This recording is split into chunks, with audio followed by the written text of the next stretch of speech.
You are all here at a particularly challenging time for both passenger rail and freight rail in our country, but we have great promise for the future and investment. Amtrak is a central transportation provider for communities across the nation. From the Northeast Corridor to the Pacific Northwest, Amtrak connects rural and urban communities in an environmentally friendly way. Passenger rail burns 83% fewer greenhouse emissions than driving and up to 73% fewer emissions than flying. And Amtrak is facing historical challenges, but also opportunities, which can help Amtrak expand its services and help meet those passenger demands of the future. The railroad is still recovering from the COVID-19 pandemic, and its peak Amtrak ridership was down 97% due to COVID-19. Thankfully, ridership has significantly recovered from that point and is projected to be at 70% of pre-pandemic levels this year. However, Amtrak still struggles to restore routes where service was reduced during the pandemic. This includes the Amtrak Cascades route, which will have service partially restored from Seattle to Vancouver, British Columbia later this month, but it needs to be brought back to full pre-pandemic service levels. I can't tell you how important this is for the economy of our region. Additionally, the infrastructure law provided $66 billion investment in rail, with $22 billion going to Amtrak to purchase new rail cars and improve stations and upgrade tracks to enhance the passenger experience and improve reliability. Ensuring these funds are managed wisely will be the responsibility of Amtrak board nominees here today. Each nominee has a unique set of skills and experiences that will help guide Amtrak to meet the challenges of today and the future. The nominees before us today are Anthony Cochet, am I saying that correct? Cochet, thank you, who has served on the Amtrak board since 2010 and is currently chair of the board. Mr. David Posey, who is former director of U.S. Access Board and will ensure Amtrak is meeting its responsibilities to provide quality service to people with disabilities.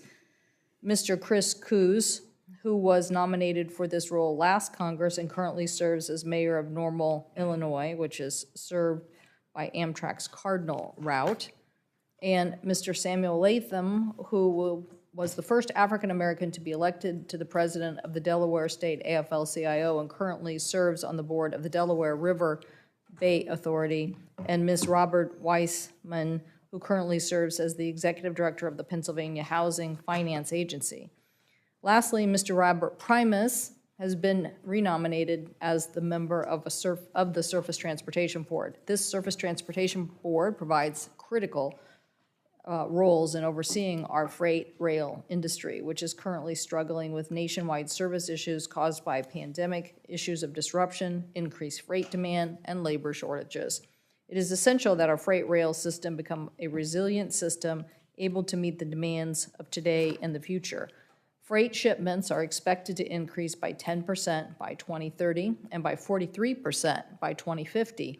However, at a time of increasing freight volumes, rail industry shipment volumes fell 3.2% in June of this year, in large part due to service issues. These service issues have impacted everyone from grain growers in my state, grain growers in the Midwest sending grain to the West Coast, to residents of Snohomish and Skagit and Island counties who struggle with shipping issues themselves. So the Surface Transportation Board has to work with the railroads to reverse these trends and to make sure that we have the staffing to make sure the system can deliver the services it is scoped to do. Thankfully, Mr. Primus has already proven himself to be an effective board member over the past 2 years and has worked to ensure that disputes between shippers and railroads are handled fairly and transparency while pushing the board to meet the rail industry's present-day challenges. So I look forward to hearing from all the nominees about the challenges we face in our rail transportation and meeting the needs of the American people. I'll now turn to my colleague, Senator Wicker, for his opening statement. Well, thank you, Madam Chair, and let me say that I agree with every word you just said, and I'm tempted to yield back, but I will not. You could have mentioned Gulf Coast Rail, but I know how supportive you've been. Absolutely. So thank you so much for your leadership. We're glad to have 5 nominees before us to serve on the Amtrak Board of Directors and 1 nominee to serve on the Surface Transportation Board. For the Amtrak Board, the committee is considering 4 new individuals, along with current board chairman Anthony Kosha, who's been nominated for a 3rd term. Additionally, Mr. Robert Primus has been nominated for another term as a member of the Surface Transportation Board. Our chair has courageously pronounced all of the other names, and I will not try to improve on that. The bipartisan infrastructure law, as the chair just said, provided $22 billion in advanced appropriations to Amtrak over the next 5 years, with the opportunity to apply for billions more in competitive grants. Might I also say that the billions for rail at large will also benefit Amtrak, as the chair well knows. I expect members of this committee will want to know how Amtrak will use the significant funding available to it to address its operations, particularly the national network. My top priority for Amtrak continues to be the long-awaited restoration of passenger rail service along the Gulf Coast. Mississippians have not had passenger rail service along the Gulf Coast since Hurricane Katrina devastated our state in 2005. I commemorated the anniversary of Katrina just a few days ago in the Gulf Coast of Mississippi, in the beautiful city of Ocean Springs, Mississippi, as communities on the Gulf Coast are still recovering from the storm 17 years later. Restoration of passenger rail service will be a major step in completing this recovery. Unfortunately, the prolonged delay in restoration of passenger rail has moved this matter from negotiation to litigation, as our panelists are aware. In March of last year, Amtrak petitioned the Surface Transportation Board for access to the rail line between New Orleans and Mobile. The law favors this petition, but protracted litigation benefits no one, in my judgment. I had hoped to see this matter resolved by mutual agreement by this point in time. It is a proven fact that freight and passenger rail service can coexist and thrive when the operators work together.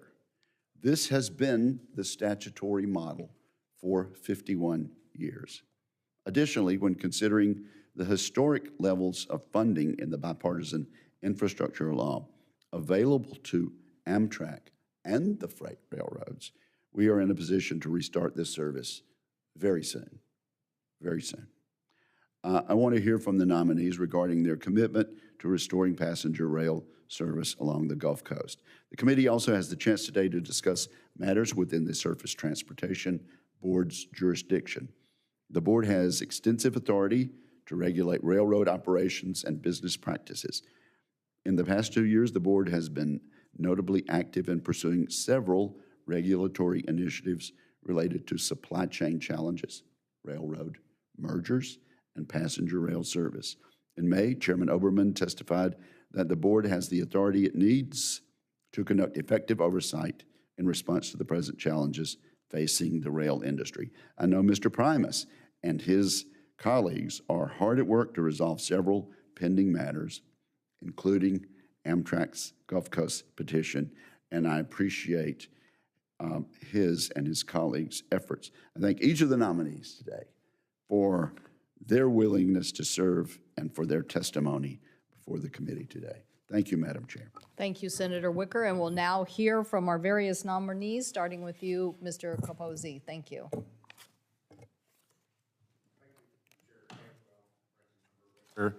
Senator Hickenlooper, Senator Blumenthal, I'm honored to be with you today as one of President Biden's nominees for Amtrak's Board of Directors. I'm the first person nominated to fulfill the requirement in the Infrastructure Investment and Jobs Act that Amtrak's board include at least one individual with a disability who has experience with accessibility issues. I'm the right person for the job. For over 35 years, I've worked to make rail transportation more accessible for people with disabilities. I was a member of the legal team for the disability community that helped Congress craft the Americans with Disabilities Act, and I testified in support of its passage. Following the ADA's enactment, I chaired the Department of Transportation's Advisory Committee, created to help develop DOT's ADA regulations. I served as National Advocacy Director for the Paralyzed Veterans of America and was Vice President of Advocacy for Easter Seals. While at Easter Seals, I managed Project Action, a congressionally created program to promote cooperation between the disability community and the transportation industry to improve access to transportation for people with disabilities. In 1992, I joined the Access Board, the federal agency whose mission is accessibility for people with disabilities. I served as its executive director from 2008 until my retirement from federal service in 2020. And while at the Access Board, I led the development of accessibility guidelines and standards to implement the ADA and other laws, including creating and updating accessibility guidelines for fixed guideway systems, including intercity rail. If confirmed, I'll bring my many years of experience, both outside and within the federal government, to the Amtrak board. And during my career, I've developed positive relationships with a wide range of transit and disability organizations. I'll use my experience and relationships to help ensure that Amtrak makes accessibility one of its highest priorities. The ADA provided 20 years to 2010 for Amtrak to make its stations accessible, but Amtrak missed the deadline. Only about a quarter of the nearly 400 stations where Amtrak has or shares ADA responsibility currently comply with accessibility standards. As part of a 2020 settlement with the Department of Justice, Amtrak made commitments to bring these stations into compliance. My understanding is that Amtrak plans to spend about $1 billion over the next 6 years to achieve that goal. And over the next 10 years, Amtrak intends to replace the majority of its existing passenger railcar fleet. Since railcars often have a service life of 40 years or more and cannot be easily modified, it's important that the new equipment be designed and manufactured to optimize accessibility. And thanks to you and others in Congress, there are now unprecedented levels of funding for Amtrak, making this a critical time for advancing the vision of an expanded and improved intercity rail network. I'm particularly excited to be nominated now to Amtrak's board to help it achieve this vision and in satisfying Amtrak's ADA obligations. In closing, if confirmed, my focus will be providing leadership and attention in fulfilling Amtrak's ADA obligations and in meeting the DOJ settlement agreement terms. Serving on Amtrak's board would provide me the opportunity to advance the implementation of the laws, regulations, and standards I've spent my entire career helping to develop, and to be part of the team that helps to enable individuals with disabilities to travel without obstacles wherever they want to go by Amtrak. Thank you for your consideration of my nomination. I'll be happy to answer any questions, and if confirmed, I look forward to working cooperatively with you and the other members of the committee. Thank you. Thank you so much. Mr. Kosha, you're next. Good morning, Chair Cantwell, Ranking Member Wicker, Senator Blumenthal, Senator Hickenlooper. I'm Tony Kosha, the Chairman of Amtrak's Board of Directors and a board member since 2010. Thank you again for holding this hearing today. It is an honor to serve on Amtrak's board and work with such a dedicated team, both within the company and among our various stakeholders. I'm grateful for the extraordinary level of support that passenger rail and Amtrak have received from this committee and Congress. At my first confirmation hearing in 2010, Amtrak was still recovering from the darkest period in its history. A near bankruptcy in the early 2000s eroded confidence in the company and its management. Some questioned whether Amtrak and its national network should continue to exist. There were limited plans for Amtrak's future direction or any assurance it would receive sufficient funding to maintain existing assets, let alone improve and expand service. I'm proud to say that since that time, Amtrak, working with our partners, has made significant progress. We grew ridership nationwide while significantly improving the finances of the company, despite decades of chronic underinvestment that left Amtrak saddled with old and inefficient assets and infrastructure. By the end of fiscal year 2019, Amtrak eliminated over $300 million in annual operating losses compared to 2013, and more importantly, created a pathway to investing revenue in long overdue capital projects. We recruited new industry-leading management to the company to implement best practices in safety, operations, financial management, and customer service. We completed the nationwide installation of Positive Train Control, PTC, and we were the first U.S.-based railroad to implement a comprehensive safety management system as required by this committee. We developed and began implementing long-term plans for capital investment and service improvements and expansion, as evidenced by the new service across 4 state-supported routes launched earlier this year, and our plan to restore Gulf Coast service between New Orleans and Mobile. We launched a more than $10 billion program to refleet Amtrak with new U.S.-made trains. New clean diesel locomotives for our national network are being delivered. New high-speed Acela train sets for the Northeast Corridor are being tested. New intercity train sets for Northeast Regional Service and state-supported service are already on order. We improved and maintained high customer satisfaction scores and on-time performance where we dispatched the railroad despite the challenges of old infrastructure and assets. And we kept our team and customers safe during the tumult of the pandemic and are restoring service to all of our network thanks to the incredible level of support from Congress and the Biden administration. Because of these efforts, Amtrak and its partners were ready when Congress enacted the Infrastructure Investment and Jobs Act, including the landmark rail title drafted by this committee. This historic legislation provides the significant multi-year capital funding for intercity passenger rail that Amtrak has sought for decades. With these resources, Amtrak will finally be able to make vital investments in our network and, working with our partners, expand service to underserved communities throughout the nation. Our highest priority on the Northeast Corridor is to renew our centuries-old infrastructure so that we can improve reliability, capacity, trip time. Construction of the Hudson Tunnel between New Jersey and New York and replacing the 150-year-old BMP Tunnel in Baltimore typify these efforts. Across the national network, we're focused on improving Chicago Union Station, refleeting our long-distance trains, improving corridors and expanding service to new markets, and achieving full compliance with the Americans with Disability Act at all of our stations. These investments will usher in a new era of intercity passenger rail in America. To capitalize on this era, Amtrak will need your continued support.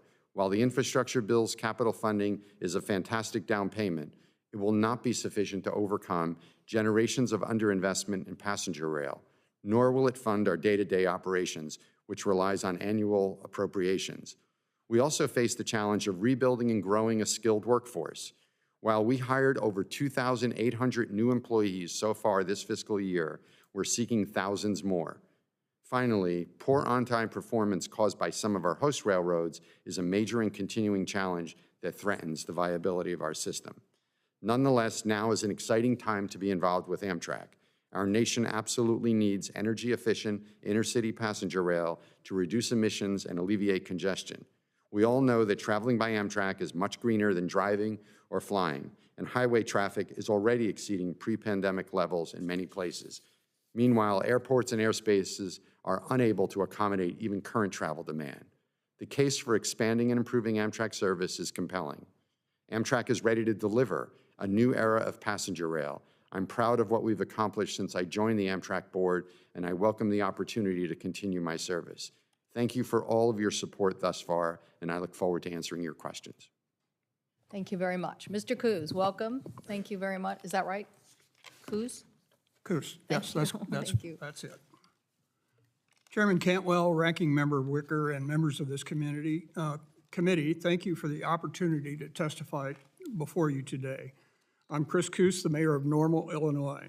I'm deeply honored to be nominated to serve on Amtrak's board of directors, to which I bring my experience as a mayor, small business owner, vice chair for passenger rail of the U.S. Conference of Mayors, and a frequent Amtrak customer. Normal, the home of Illinois State University, is adjacent to the city of Bloomington and roughly midway between Chicago and St. Louis. Amtrak's multimodal Bloomington Normal station, known as Uptown Station, is in Uptown Normal and is served by 2 Amtrak routes. The Texas Eagle, a long-distance route from Chicago to St. Louis and San Antonio, and the Lincoln Service, a state-supported route between Chicago and St. Louis. As mayor of Normal for 19 years, I have seen firsthand the positive impact of expanding and improving Amtrak service. When I became mayor, Amtrak's Bloomington Normal Station had less than 75,000 passengers a year. In 2010, Normal was awarded one of the first Tiger grants to replace its small, unattractive Amtrak station, which we referred to as Amshack, with Uptown Station. Uptown Station was completed just 2 years later, on time and within budget, thanks to a successful partnership among all levels of government, local contractors, and unions. Its construction created hundreds of good-paying jobs, and the project received a LEED Silver certification for its environmentally responsible construction and design. In addition to Amtrak, Uptown Station includes spaces for public transit, regional buses, and town offices. It's adjacent to Constitution Trail, a bicycle and pedestrian trail that traverses the community.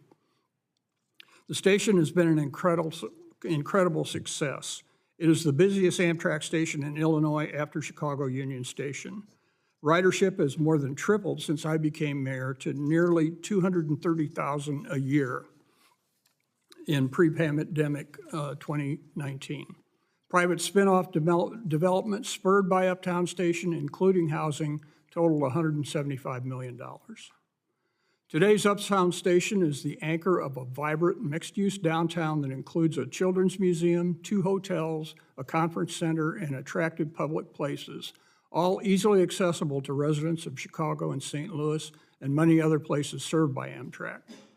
The key to its success is partnership and engagement by all levels of government, the private sector, the community, and all those who recognize the benefits that supporting and investing in passenger rail could provide. As a member of Amtrak's board, I will work to develop positive, unified relationships among all intercity passenger rail stakeholders, like those that led to Uptown Station's success. There are hundreds of cities and towns throughout the United States, including many not served by Amtrak today, that could and should experience the mobility and community development benefits of passenger rail investment that the Normal residents enjoy. The Infrastructure Investments and Job Acts provide, for the first time, multi-year federal funding that should attract state and local and private sector investment. I hope it will set a stage for establishing an identified, sustainable, long-term funding source for intercity passenger rail, like those for other forms of passenger transportation. As much as I admire Amtrak, I recognize its need for improvement. There are several things that I will focus on as a member of the board if confirmed. One of them is long-distance service. I know how important Amtrak's long-distance trains are to residents of Normal who lack sufficient airport access, as well as other travelers from rural communities I've met on the Texas Eagle, for instance. Many of them who use the train for short distance trips because no other public transportation option is available. Often overlooked is the fact that the long distance trains also provide a significant portion of Amtrak service on many short distance corridors. Amtrak also plays a major role in the mobility and independence of the disability community, all of whom should experience accessible and reliable service when they travel by Amtrak. Amtrak needs to go above and beyond the bare minimum for passengers with disabilities by purchasing rolling stock that better suits their needs in upgrading transportation infrastructure. Amtrak's on-time performance must significantly improve, and freight rail companies must be held accountable for meeting agreed-upon timetables. I'm also intent on making Amtrak a safer system. Grade separation and railroad right-of-way improvements that create safer conditions than Normal should be replicated in other Amtrak communities. And the 42-year-old long owner of 2 small retail businesses, I'm very focused on improving the customer experience. I hope to have the opportunity to work closely with the members and staff of this committee and all Amtrak stakeholders to create a larger, more effective, and even safer passenger rail system. And I'm happy to answer any questions you may have. Thank you. Mr. Latham, welcome. Congratulations on your nomination. Chairman Cantwell, Ranking Member Wicker, and other members of the committee, my name is Samuel E. Latham, the E for Elijah. And I appreciate the opportunity to appear before you today. Let me tell you a little about my background.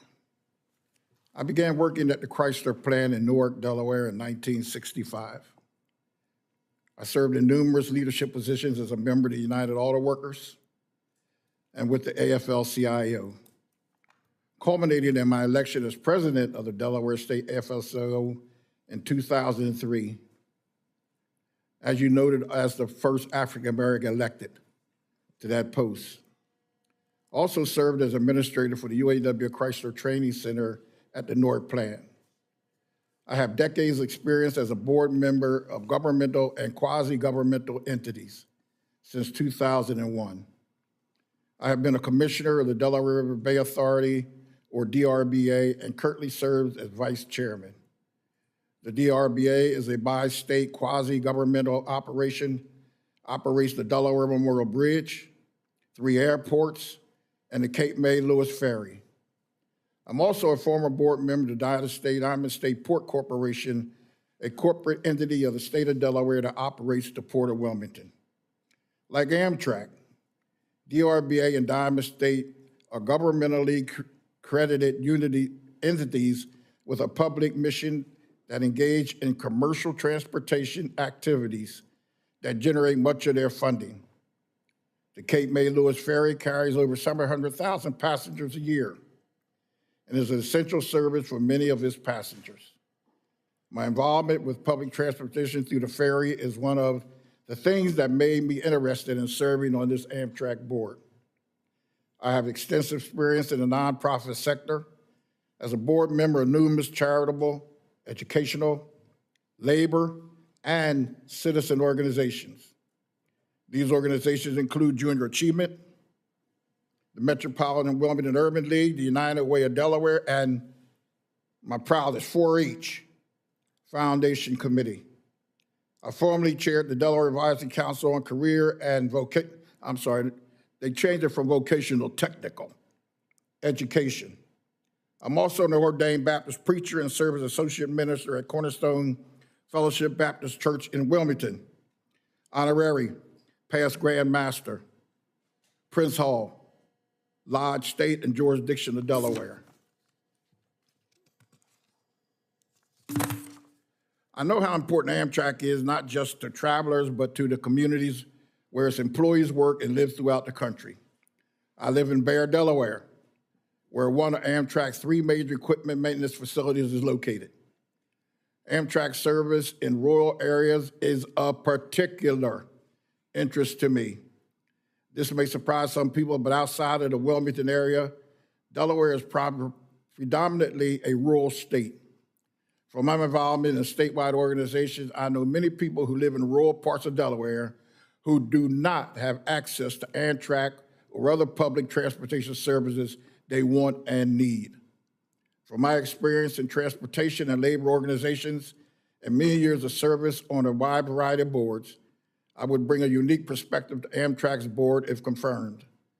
I am very familiar with the challenges faced by organizations like Amtrak that require both a public mission and engagement in commercial business activities, while simultaneously being accountable to elected and governmental officials.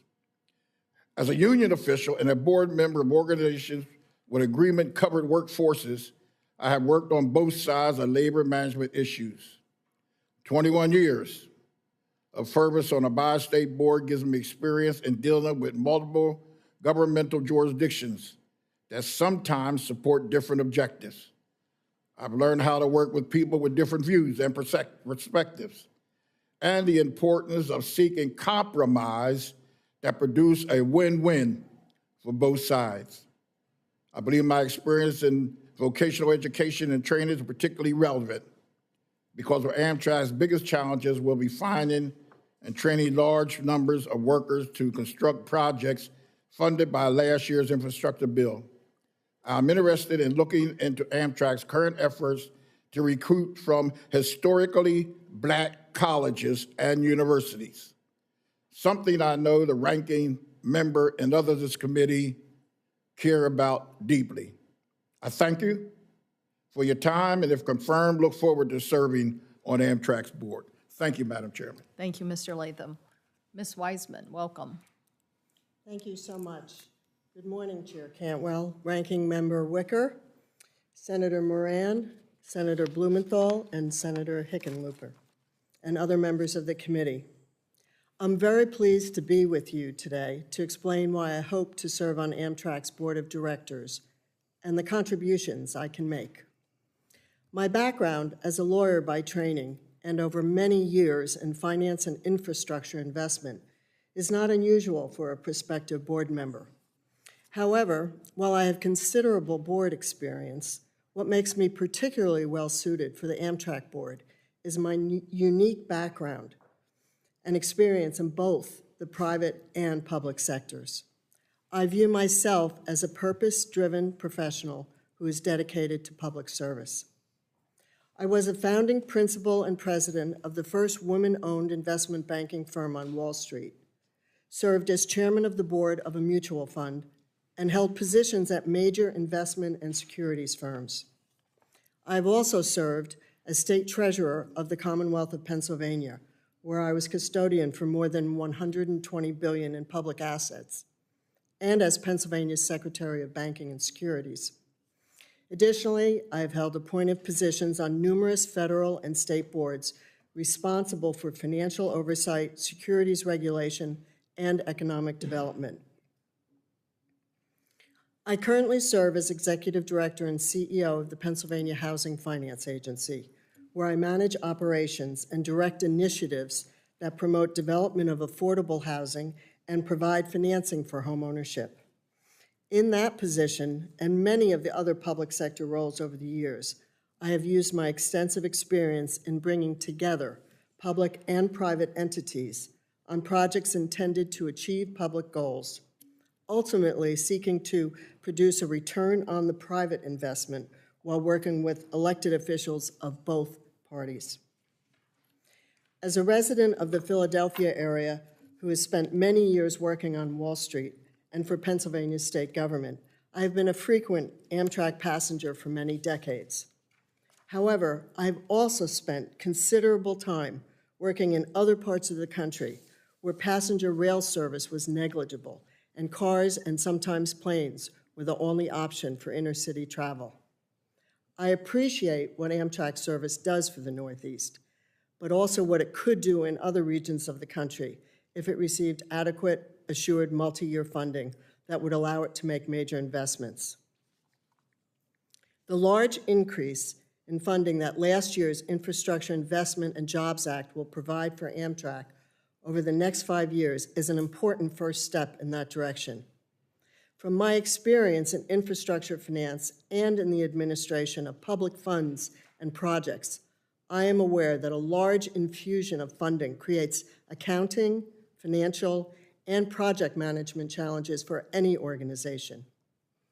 It is important that Amtrak's board include members with experience in these areas who can advise, oversee, and support the efforts of Amtrak's management to address the welcome challenge of receiving money to begin pursuing long-sought goals while ensuring financial accountability, transparency, and optimal use of public funding.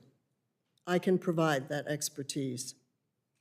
The coming years will be an exciting time for Amtrak.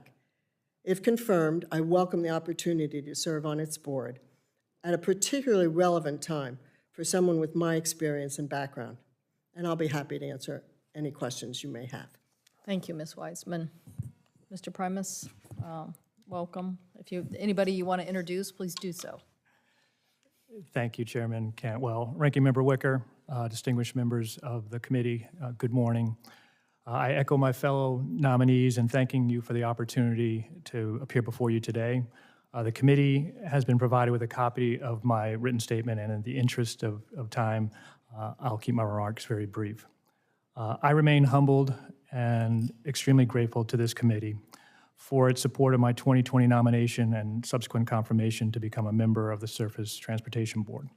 The past 2 years at the board have been both productive and educational, and with your continued support, I hope to serve on the board for a second full term.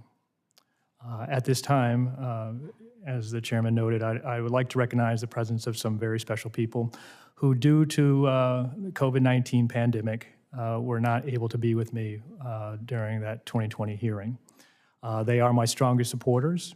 They are what I call Team Primus. With me today is my patient and ever-supportive wife, Gladys, and our amazing boys, Benjamin, Jacob, and Aaron Francis. Simply put, I wouldn't be here today without them, and I am blessed by their presence. Welcome. Pretty cool, boys, huh? All right. Finally, I would like to thank my good friend and fellow board member, Patrick Fuchs, for joining me this morning. Sitting in the back. Both the board and I have benefited from Patrick's knowledge and expertise, and I greatly value his support and, most of all, his friendship. With that, I welcome any questions committee members might have. Thank you. Thank you. Thank you very much. I think I'd like to start with you, Mr. Kosha, if I could. Will we restore the Seattle to Vancouver, British Columbia service this month?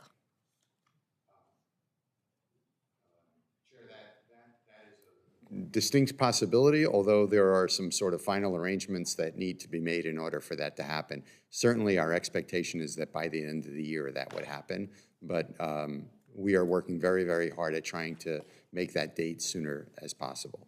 What is the issue with restoring that date? Because we've kind of made announcements it's going to be restored, and then I would have said that that was an easy yes that you were going to give me. And so I get that when you're talking about service, you want to be accurate. I get that part, but. As you know, in the recovery from the pandemic, we've had to face many, many challenges. I, frankly, was very tempted to give you a very quick yes, but our experience since recovering from the pandemic shows us that we need to be incredibly cautious about the commitments that we make in terms of being able to meet them given some of the variables we can't control. But our feeling is that we're able to get both the workforce and the commitments in place, and hopefully within the next 30 days that would be possible. But I could not tell you today that that's an absolute certainty. Well, I'm glad you brought up this very important word because I'm not sure that I heard many of the nominees talk about this, and that is the issue of workforce. So this is the critical issue. And I think that when we're talking about this service, which means so much economically to our regions, I mean, when I think about the Gulf Coast, I have to put in a word because my colleague mentioned it. I am very supportive of reestablishing of that service. It has been way too long for us not to have that established. So we had a pandemic and we had disruption of services in key areas across the West. And my colleague, I'm sure from Montana, will show up at some point in time and talk about that. So I think what we need, what I need before I can support any of the nominees before us today is a commitment for us to come up with a workforce strategy and plan that allows us to continue. We cannot simply say we don't have enough conductors, we don't have enough baggage handlers, we don't have enough this.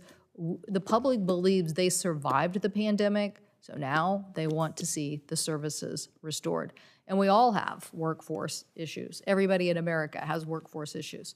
But what I didn't hear enough of is what does Amtrak believe they need to do about that to get the services reestablished that we need in America. So I'm a big fan, of the Amtrak services. I don't know if any of the other board nominees want to talk about workforce issues or what you think Amtrak needs to do on that front. Mr. Coase? I would just say that it does require some patience. We're seeing it in my community with issues of construction, materials, things like that. I would agree with Mr. Kosha on the fact that it's hard to pin a date on things. And I've found as a mayor that you don't announce a date until you've got a pair of scissors in your hand and ready to cut a ribbon. Yep. Because it's really, really difficult to plan how things are going to happen. But the need for workforce training is a huge issue. We're seeing it, our community colleges is stepping up, trying to train people, but it takes time. And there are a lot of people that realize this is an issue to be dealt with and are working very hard on it.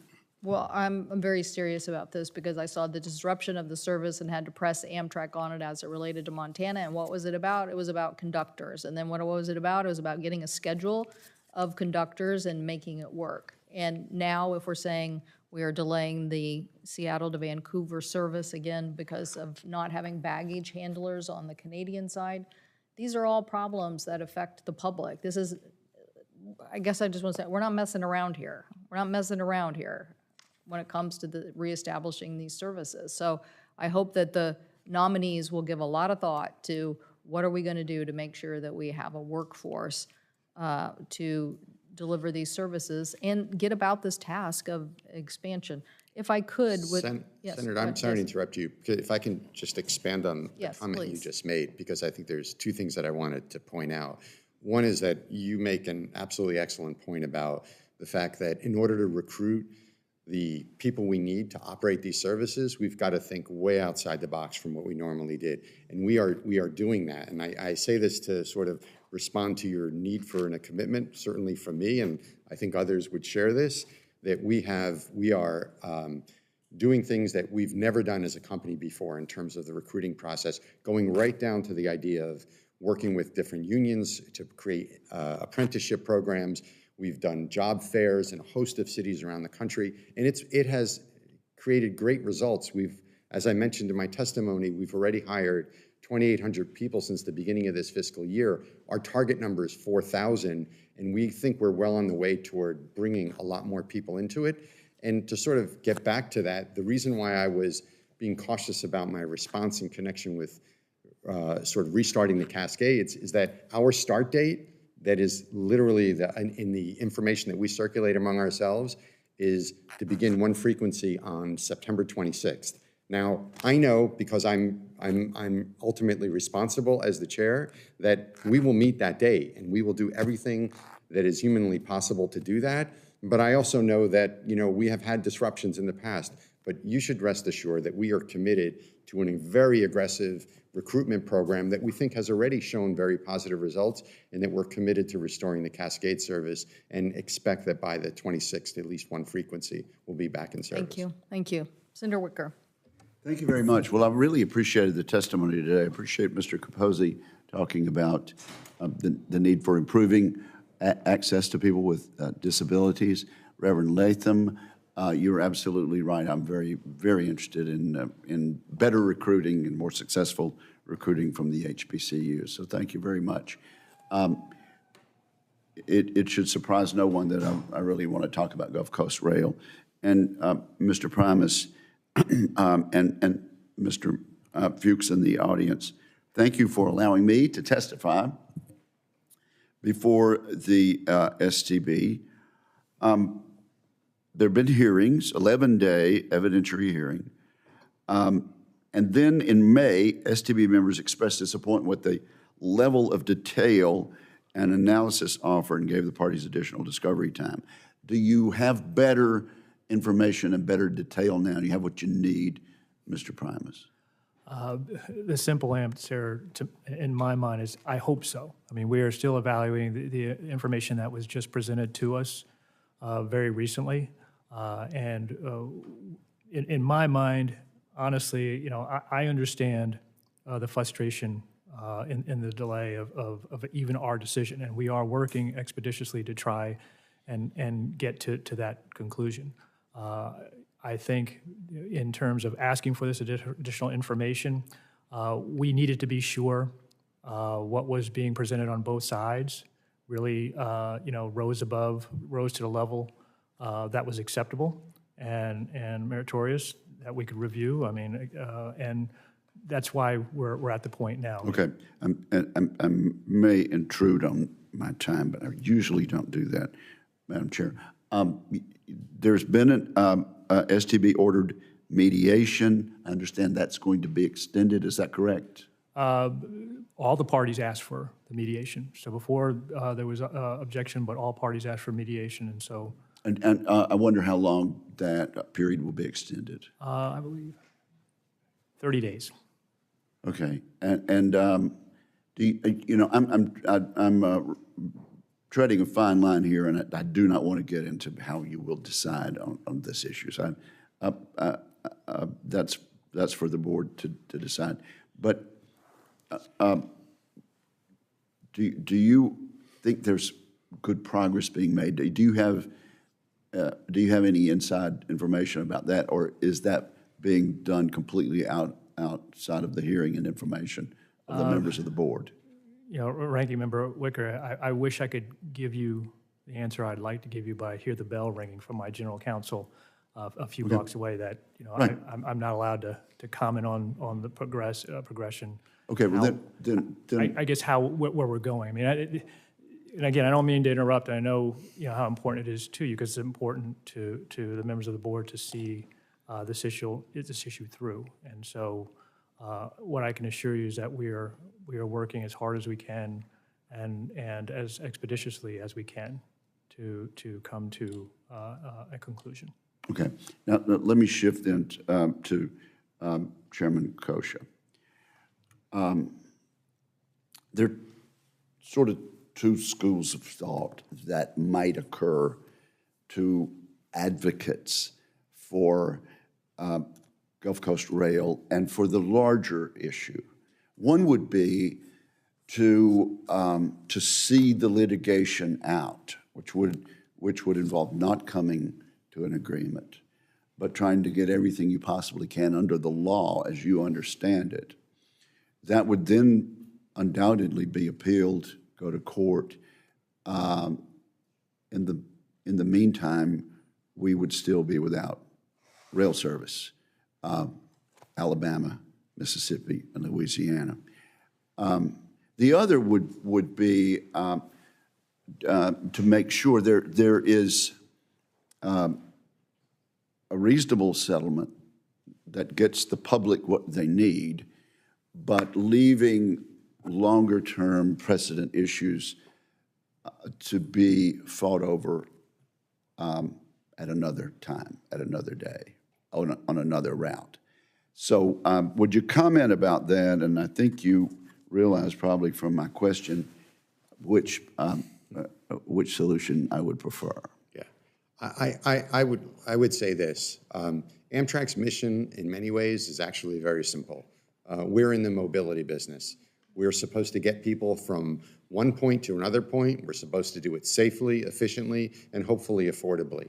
And Amtrak can do something incredible for the nation by providing that service to as many people as possible. So in response to your question, you may find this surprising, but I actually agree with you that the latter approach should be the right approach, and that if there is a solution that can be offered in the nearer term that would allow us to provide that service and restore the Gulf Coast service sooner, we should avail ourselves to that. Having said that, we also need to protect the broader mission that we have to the nation to try to utilize the underutilized freight rail assets that are out there that could give us the opportunity to serve a much broader cross-section of the nation.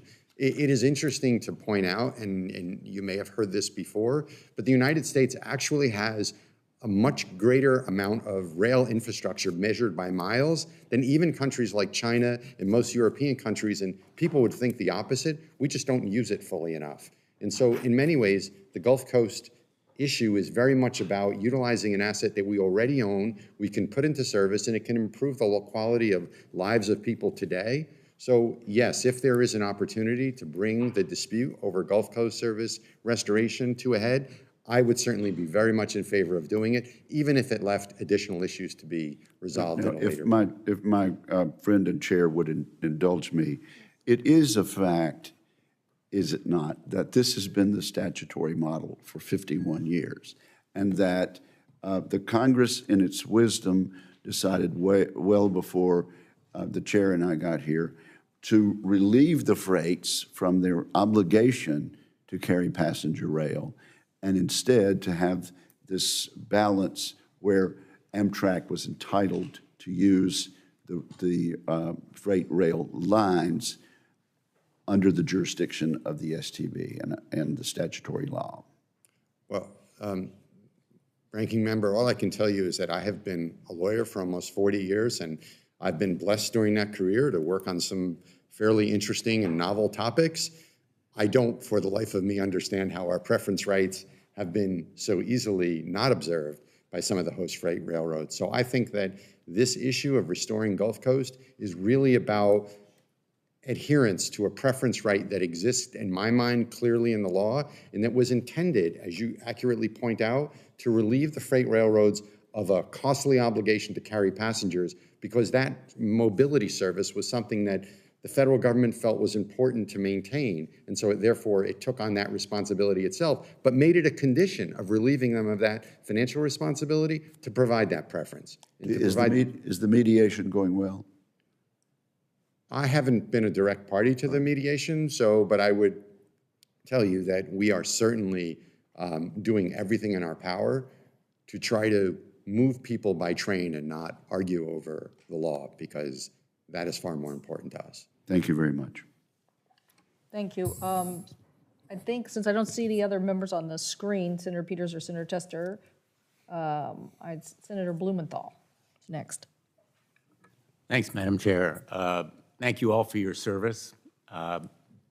Amtrak is very close to our hearts and our lives. I'm a regular customer, mostly a very satisfied customer, and I want to thank Amtrak, particularly Chair Kosha, for your transparency and your willingness to provide information outside the context of these kinds of formal hearings. You've been very responsive, and I hope the new members of the board will follow that example as well.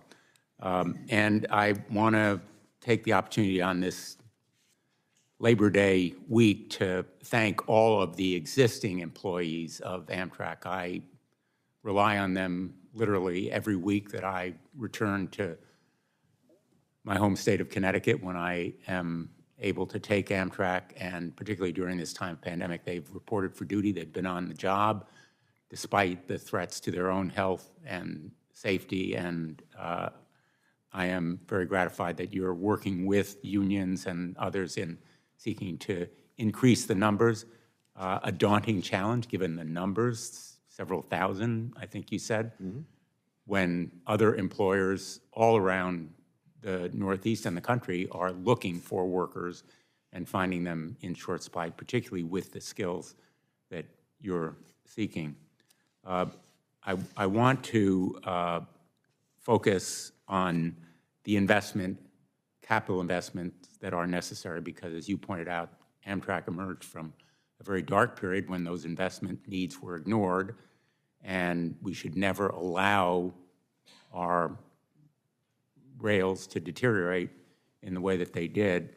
I was a strong advocate of the $30 billion that is in the Infrastructure Investment and Jobs Act.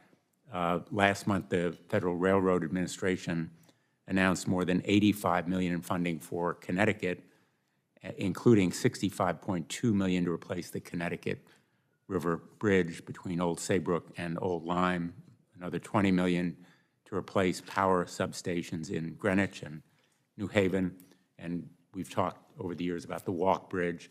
Are there timetables for completing these projects? I know you may not have those timetables with you right now, but if you have them, I would appreciate your providing them. Sure.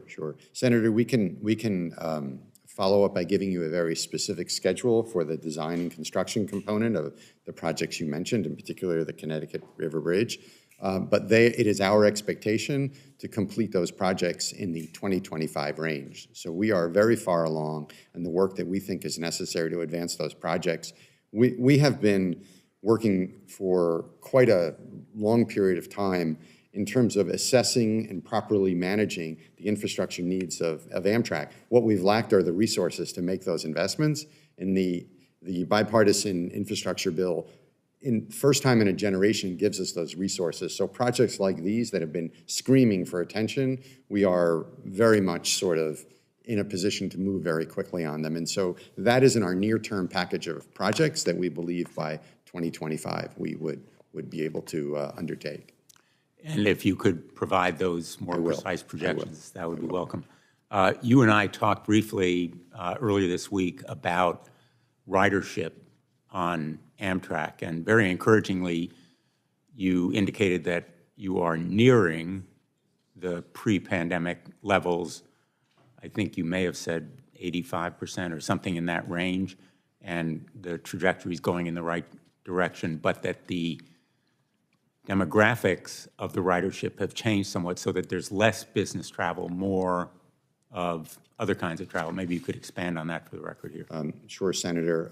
As part of our effort to try to be as responsive as possible to our passengers, we've become a very data-driven company. So we rely very heavily on customer satisfaction surveys and the most sort of advanced levels of sort of understanding who our customers are, because we found it's the best way for us to give them the kind of service that they're looking for and make the adjustments that are necessary, because we are very much a work in progress at becoming the kind of railroad we want to be. As part of that, we're able to sort of tell who's buying Amtrak tickets and how our passenger flow is going. And so the headlines that you sort of briefly alluded to include the fact that we are actually coming back from the pandemic much faster than we had anticipated.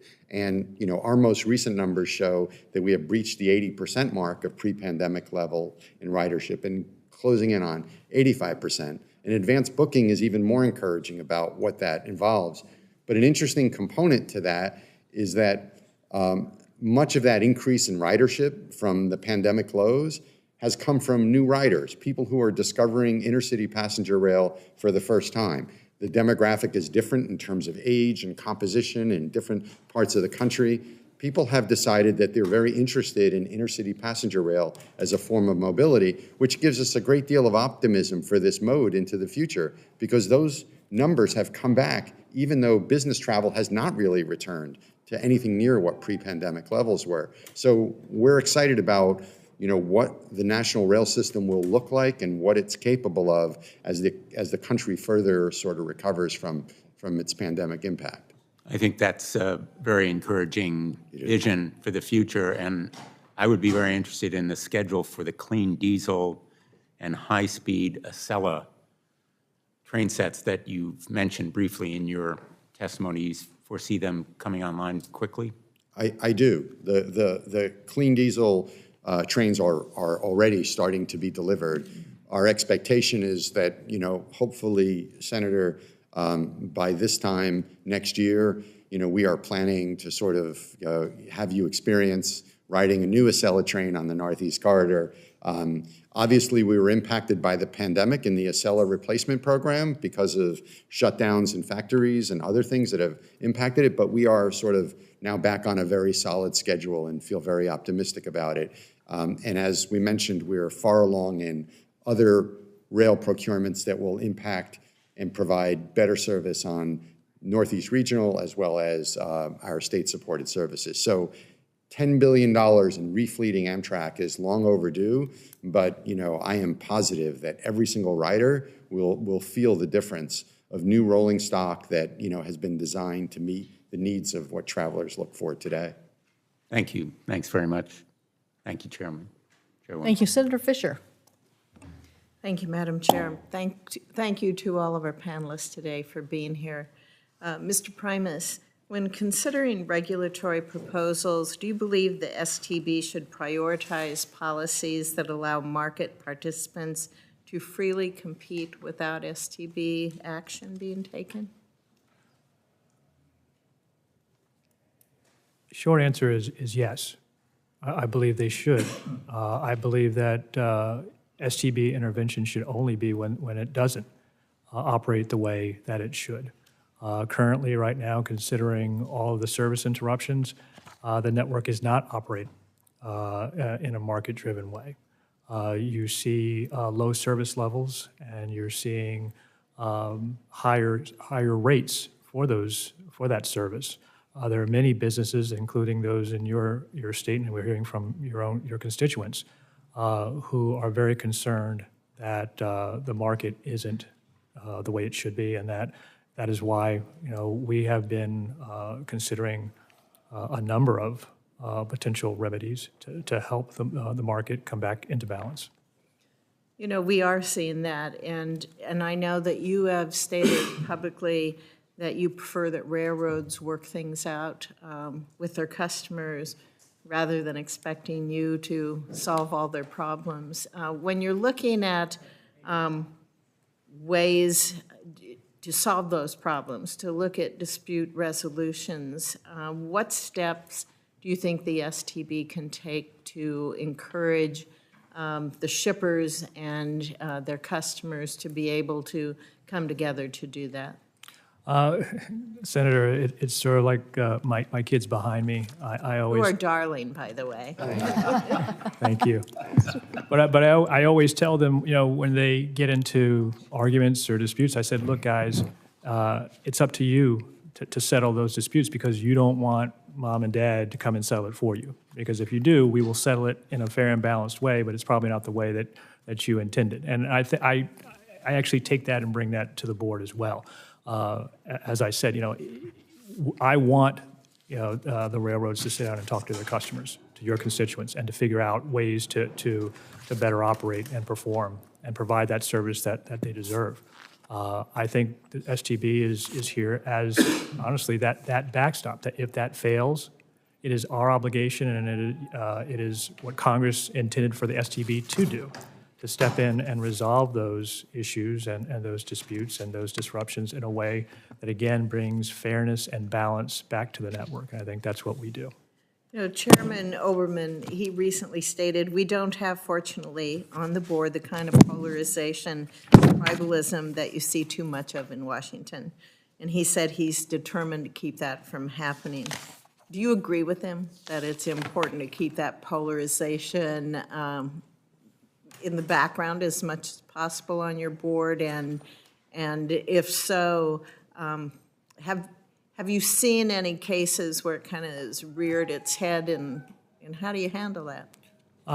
If you had an opportunity to read my written statement, I did mention that in particular, that one of the reasons why I want to return to the board is because it is an atmosphere where we do strive to work together to find commonality on the issues.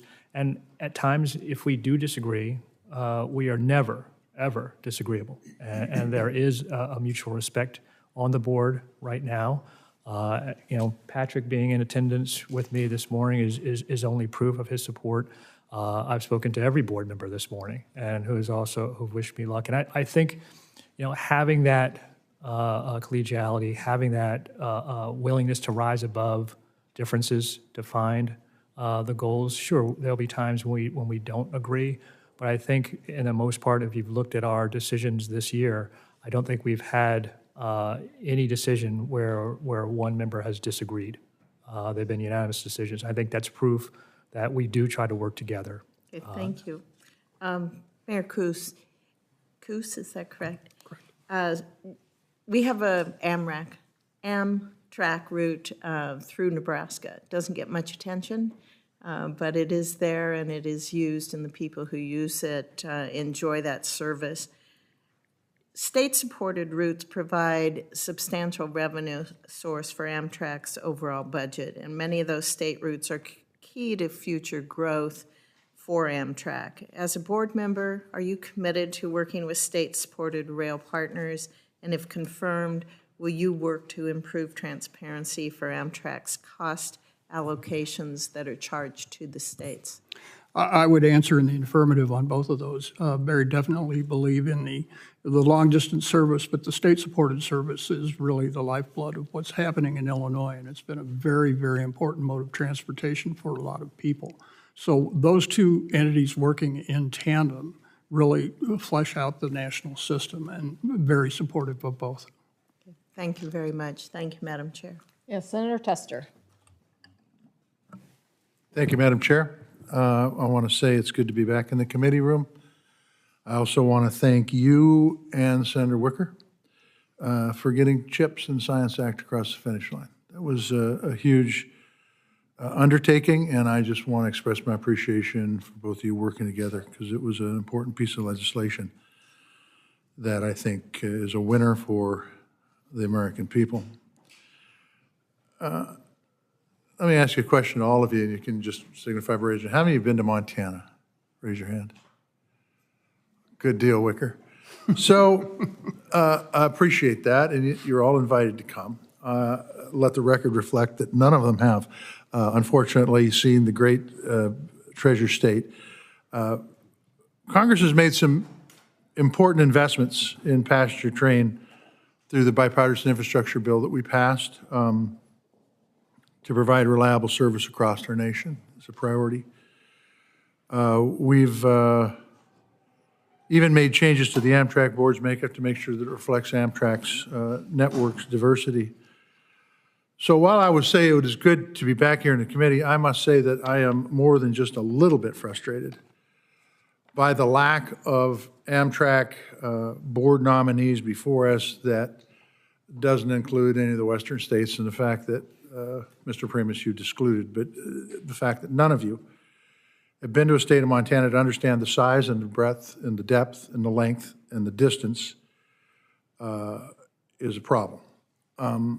I will also tell you that my neighbor is about to embark on a train ride from Montana to Washington, D.C. He will get here this Friday or this Saturday because he wants to experience it, and he wants it to be a good experience. And I will tell you that as a Montanan, I've been on the route from Washington, D.C. To New York many times, and it's a great service. But I would hope, especially since none of the folks sitting in front of me, and I will give Illinois a little bit of kudos, thank you for being at least from part of the center of the country, before me have little understanding of the size of a state like Montana and the fact that the empire builder that serves Montana is so critically important to our state and is under attack almost every single day by somebody who doesn't want that service to be there. Puts you guys in a very difficult, and I use that, ladies too, in a very difficult position. Because you have to understand that it takes about 14 hours to drive the length of Montana. So that's probably about what it takes for a train to go across the length of Montana. And we don't have hundreds of people living in every square mile of our state. In fact, it's probably less than a person in every square mile of our state. And so I don't plan on stopping any of you from being on this board, but you guys have a lot of work cut out for you to understand long-distance traffic. And I say that not knowing where you've totally come from. I've read your bios. But the bottom line is, if we lose Amtrak in Montana, it is an incredible hit. And in fact, there's a group working right now to make sure that we reestablish the old southern route called the Hiawatha route in Montana, which would be incredibly important. And I know there's some in Congress that think that trains have gone the way of the Pony Express, but the truth is, if we can make our train travel as convenient as it is in other countries, I think it can be a tremendous economic developer in our country. I only put out the information that I put out because even though none of us want to admit to any faults, I can't tell you what the challenges are in inner city Detroit or Miami or Houston, Texas.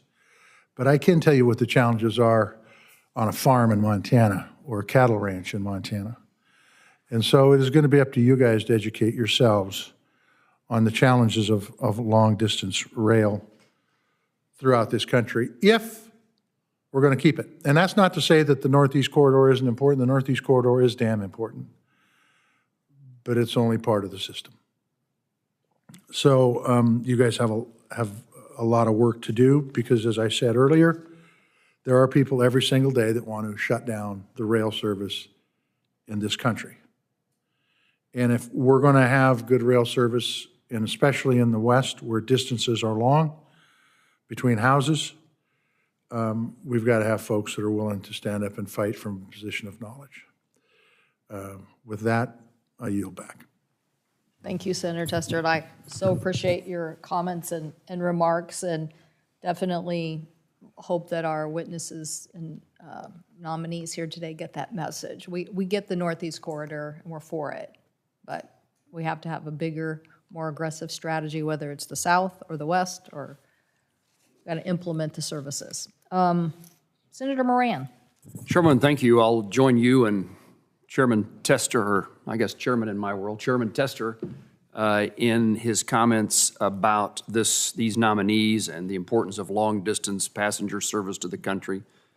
We worked together in the Surface Transportation Reauthorization bipartisan infrastructure package. We worked together to make certain that the composition of the board was increased in diversity in regard to long distance and city traffic, urban and suburban. We made certain that the legislation now emphasizes the role of providing service to rural communities, recognize the importance of long-distance routes, encourage Amtrak to maximize the benefits of federal investment as opposed to minimizing the costs. We have worked hard in this committee to make certain that Amtrak is a national system, and it is my intention, again, to try to make certain that the nominees before us today share that view. And I am disappointed a bit in the response that I received, or that several of us received from you in regard to your commitment to long-distance passenger service. I was fortunate enough to walk in the room when Mr. Coos was giving his opening statement, and he said what I wanted to hear. We ask each of you if you would confirm your support for long-distance passenger service. You did so jointly. We did this in the last set of nominees, and it was done individually, which appealed to me more than a prepared statement that each of you signed. I would demonstrate what I was looking for by Mr. Coos's letter in the last time this request was made. Senator Moran, I am writing to reaffirm my commitment to service on all Amtrak long-distance routes. He goes on to say long-distance routes are critical for maintaining connectivity with our country. These routes are also an economic anchor for hundreds of communities.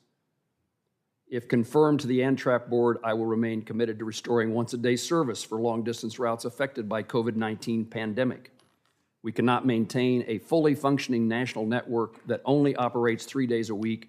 A reduction of service will create uncertainty for both Amtrak employees and customers. I look forward to working together with you and your office to support long-distance routes in the future. The joint letter that you all signed, including Mr. Coos, says basically, we share your commitment to long-distance train service. We will continue to ensure Amtrak follows all applicable laws pertaining to long-distance trains. With continued annual funding from Congress, we look forward to an improved long-distance service of which we all can be proud. I see a significant difference in what Mr. Coos was willing to say and what you all were willing to say jointly. One is said much more emphatically and much more direct, much more with specificity.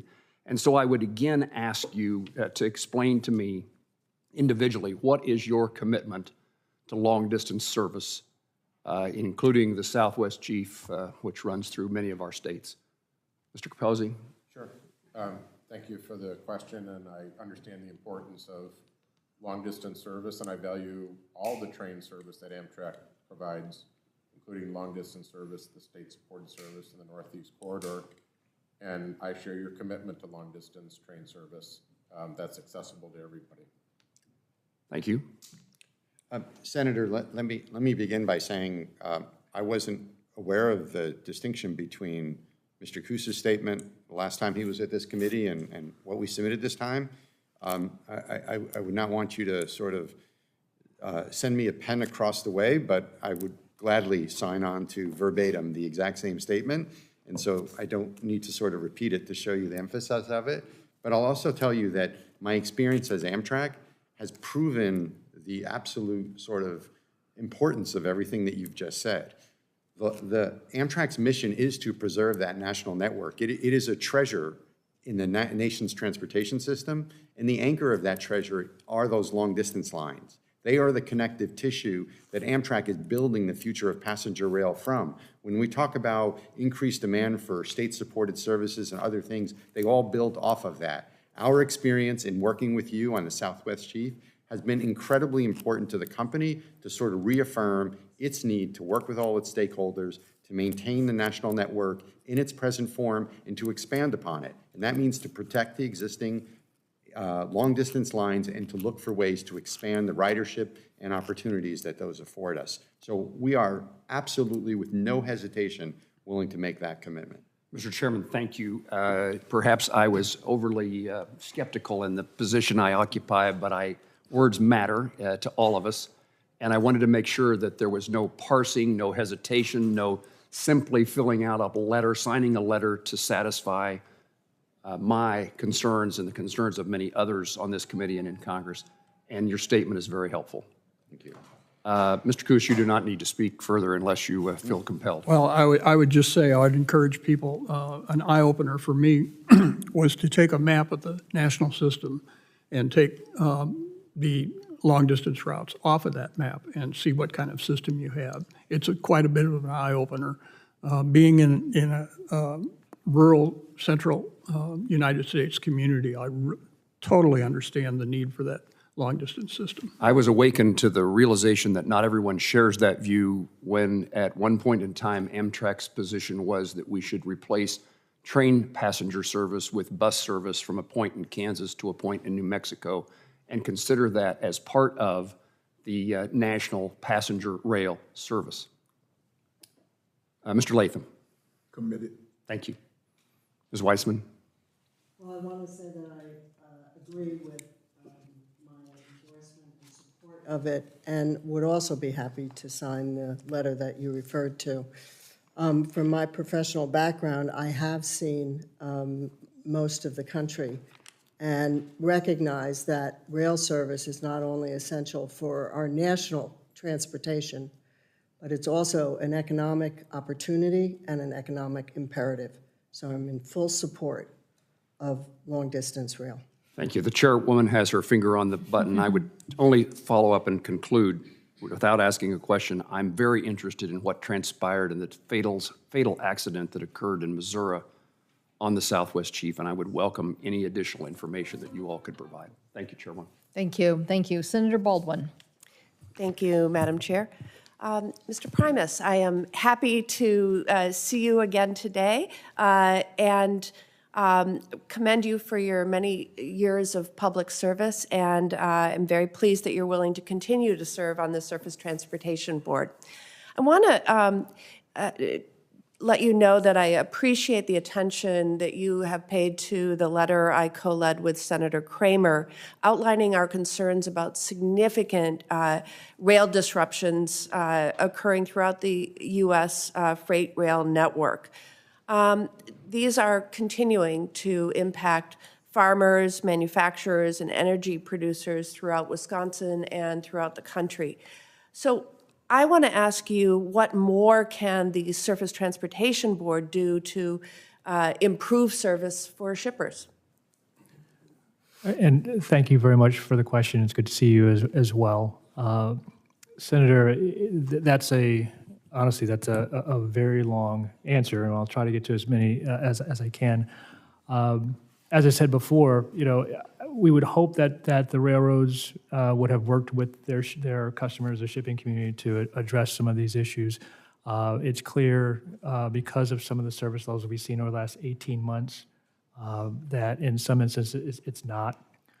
We are looking at a laundry list of items before the board right now. Many I can't go into detail over, but some that you're aware of and some that you supported and actually pushed here in the Senate that can help alleviate some of the pressure on the shippers, and also, as I said before, bring more fair and balanced approach to the network. We're hearing it, as you said, across the spectrum. We know that we are entering into harvest right now and peak season for the railroads, and we remain concerned about service levels and whether or not they have the ability to do that. And so we are looking very intently at their performance. I'm working on legislation to better define the Class 1 rail carrier's common carrier obligation. A report from the Transportation Research Board found that principle remains poorly defined. Do you think that better clarity would provide additional opportunities for the STB to provide relief for rail shippers throughout the country? Absolutely. I think a clear and transparent understanding of common carrier and obligations on behalf of the railroads is needed. It's something that the board internally is considering and has been looking into. And I know, again, it's something that the Senate has as well, and we support that. Thank you. Mr. Kasha, like many other Amtrak routes throughout the country, the Hiawatha service between Chicago and Milwaukee continues to have low ridership levels. They are lower than they were in 2019 before the COVID-19 pandemic.